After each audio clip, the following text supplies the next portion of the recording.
Welcome to the companion lectures for the book Introduction to Standard Arabic.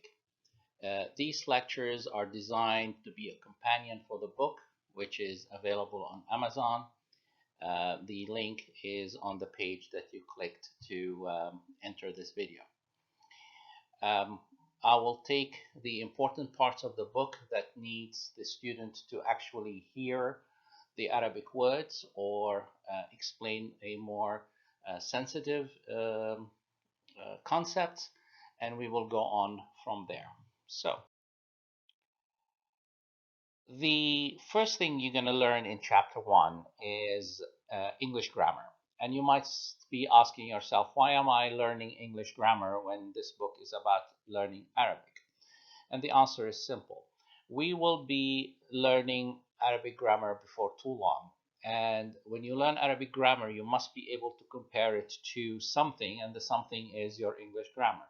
And since many students in the last few decades have not learned English grammar at schools, I thought a quick introduction of English grammar will be helpful. In this chapter 1, page 1, I talk about the different parts of speech in the English language. When we say a part of speech, we are talking about a word and its function inside a sentence. So English grammarians have broken the English words into 7 and sometimes 8 categories. So let's look at what those categories are. The first word, the first part of speech in English is the nouns. And nouns are names of things. You label things with nouns. So they are names of persons, places, things, ideas. All of these things will have names. So Smith, Stephanie, book, building, America, United States, all these are actually nouns. The second part of speech we have is the verb. A verb in English indicates an action or indicates a state of being. So when it indicates an action, you would say, Smith ate an apple.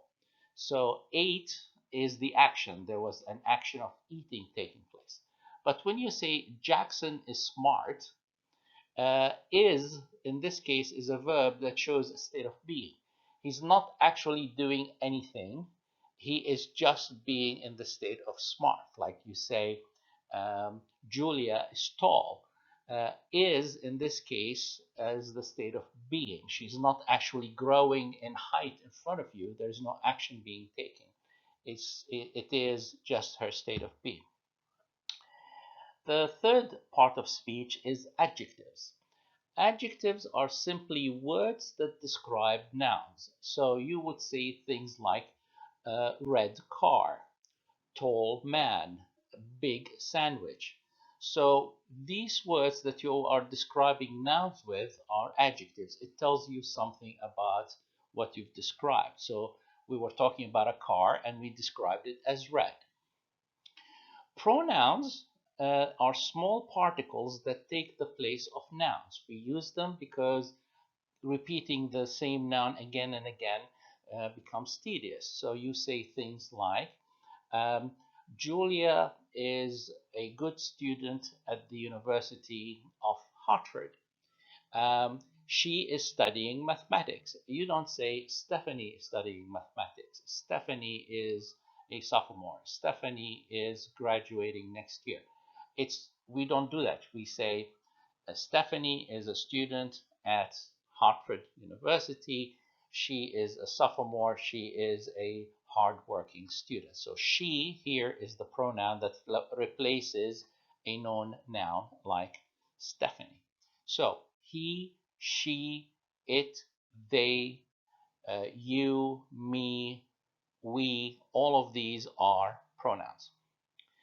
The next one in the English parts of speech is the adverb. An adverb, from the name, is a word that describes a verb. Many words in the English language that ends with a Y are typically adverbs. You say, I woke up sleepy. I want you to go there in a hurry. Um, He is groggy today. All of these words are describing the verb.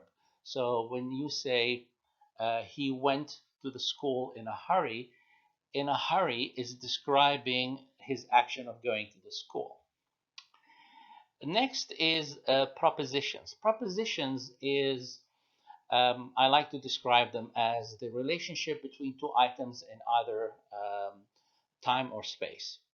That's a sophisticated definition. They're basically the relationship of two items. So when I say the pen is on the desk, on is the relationship that shows what's happening between the book and between the pen and the desk. So the pen is on the desk. Um, when you say I went through the tunnel, through describes my relationship in space to the tunnel. I arrived before him. I arrived after her. So before, after, in, on, above, below, through, all of these words are prepositions. Conjunctions are words that small particles that actually bring sentences together. There are things like and, or, but, however, all of these words are there. And finally, some grammarians add the interjections as the eighth part of speech. These are the words that shows sudden feelings like alas,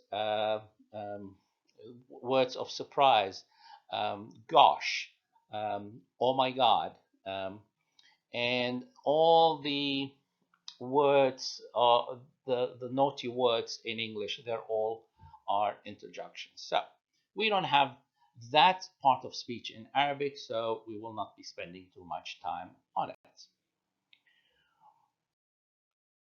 On the same page, I speak about English sentence structure.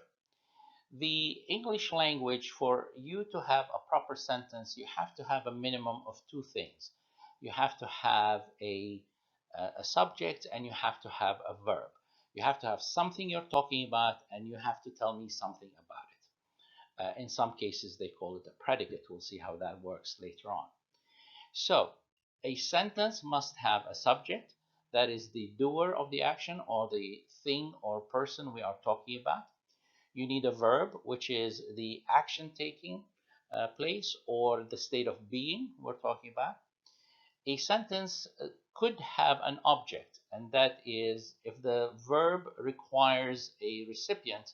When you say, I gave my brother a sandwich, the giving requires somebody to give and somebody to receive. So the recipient will be the object.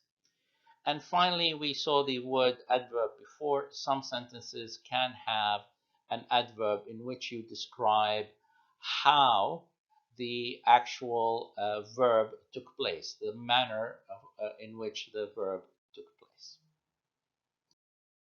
So let's take an example that you will still find on page number 1, where the sentence says, Omar gave my younger brother a big sandwich in the early morning. So in this sentence, we have the following parts of speech. We have a subject, and the subject here is Omar. Omar is the person who we are talking about. What did Omar do? Omar, in this case, he gave a sandwich. It has a verb.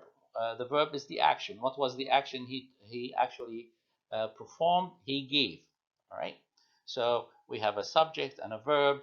So if you say Omar gave, that would have been a complete sentence in the English language. But we have a few more elements here. We have an object, and the object is in this case what was given and to whom it was given. So the sandwich was given to younger brother. It was given to the brother. So the brother, in this case, is a recipient of the action. So he's an object. Also, the word sandwich. Sandwich was the thing that was given. So it also is a second object. Then we have 3 adjectives that describe nouns. Let's change color here. So the word younger describes brother. The word big describes sandwich. The word early describes morning. So we have three adjectives. And finally, we do have a adverb.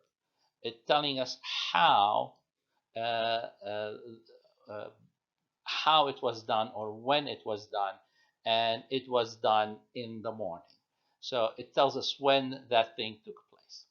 So here are the most important parts of an English sentence structure.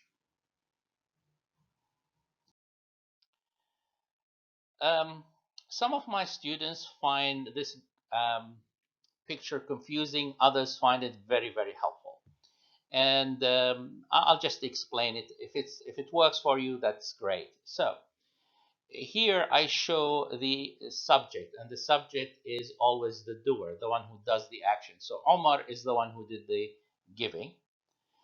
The object answers the question who, so, to whom. So to whom did he give? He gave it to the brother. The word sandwich is answers the question what was given. What was given was a sandwich. So that's an object. And then um, the next question is when was it done? It was done in the morning. So that is an adverb. And then we have three adjectives describing nouns. I have the noun, let me change color here. I have the noun brother. We described him as young. We have the word sandwich. We described it as big. And we have the word morning. We described it as early. I hope this is